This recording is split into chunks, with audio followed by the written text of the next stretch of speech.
How you doing, Daddy? I'm alright, Mama. I call Pedro Pascal a DILF and think he's my cool, slutty father. Yep, I am your cool, slutty daddy. Can I just say one thing? That your nails, they bring out the color in your eyes. I'm not trying to flirt. I did that on purpose, I did that on purpose. It How really did I works. know? It's very, very good. It's 'cause I It's a bought it. great color. Let's see your nails first. Oh, yes, of course. They're very nice. Yeah, they're very beautiful. The internet loved him. They called him perfect, untouchable, the man who could do no wrong. Every interview felt like an event. Every public appearance drew cheers. Fans didn't just like Pedro, they idolized him.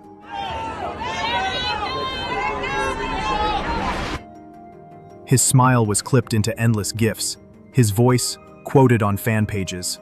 The way he carried himself, the little gestures, they became part of his legend. And then, they turned. What happened to Pedro Pascal? And why did millions of people suddenly decide they'd had enough? Pedro's journey began far before the headlines. For nearly 2 decades, he was just another working actor, taking whatever roles came his way, often for a single episode, rarely for more. Small TV appearances, Buffy the Vampire Slayer, Law & Order, The Good Wife. Blink, and you'd miss him. He was the kind of actor you'd recognize vaguely without ever knowing his name. No magazine covers, no fan campaigns, just quiet, steady work. Then, in 2014, everything changed. Game of Thrones. As Oberyn Martell, he became a fan favorite overnight. Charismatic, fearless, unpredictable. He walked into the series like he owned it, delivering lines with both elegance and menace. You're just a pink little man who's far too slow on the draw.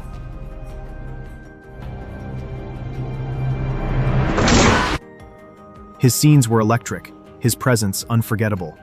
And just like that, Pedro Pascal went from background player to a name people actually remembered, and more importantly, searched for. From that moment, Hollywood couldn't get enough of him. But that constant spotlight hides a shadow. The Mandalorian turned him into a pop culture icon. Even without showing his face for most of the series, Pedro became the star. That voice, that stance, the humanity he brought to a masked bounty hunter. I need a droid that's rated for spelunking. I'm going to Mandalore. It resonated deeply. Then, The Last of Us pushed him into global celebrity territory. Now he wasn't just an actor, he was a phenomenon. Talk shows wanted him, memes devoured him, brands wanted to be associated with him.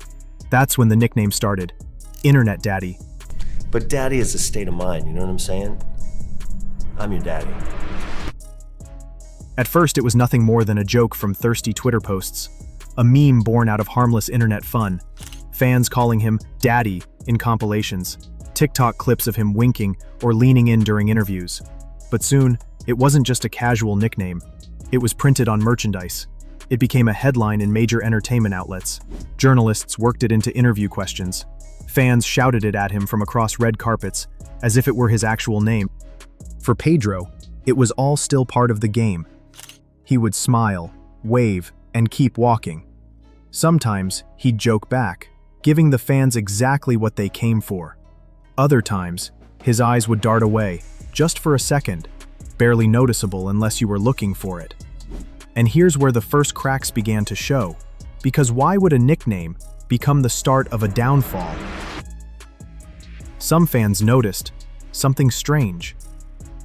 In interview after interview, Pedro repeated the same jokes, the same playful glances, the same sound bites. The charm was still there, but the spontaneity felt gone. Like a magician doing the same trick one too many times, the magic wasn't disappearing all at once, but piece by piece, moment by moment. Clips that had once gone viral for his wit now went viral for being predictable. One fan on Twitter wrote, "It's like watching a rerun of your favorite show. Still fun, but you know every line." Others began to share compilation videos, not of his best moments, but of him giving the exact same answer to different interviewers, months apart.